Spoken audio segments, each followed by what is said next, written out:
Nga data 1 tetor, pensionet pritet të indeksohen siç ndodh çdo vit për të reflektuar ndryshimin e kostos së jetesës. Megjithatë, qeveria shqiptare ende nuk ka marrë një vendim përfundimtar për nivelin e indeksimit.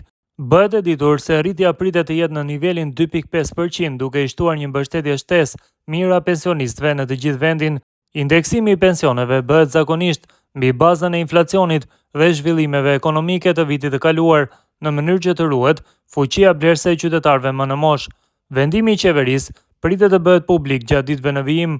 Me këtë indeksim që pritet të marrë vullën nga Këshilli Administrativ i Institutit të Sigurimeve Shoqërore dhe më pas nga Këshilli i Ministrave, pensionet urbane të pleqërisë shtohen me afro 490 lekë në muaj, nëse marrim si referencë vlerën mesatare të kësaj kategorie, që në fund të 2024-s ishte 19.609 lekë. Ndërkohë për pensionet rurale, shtesa është 296 lekë, pasi pensioni mesatar rural është 11.878 lekë dhe me këtë indeksim shkon në 12.174 lekë.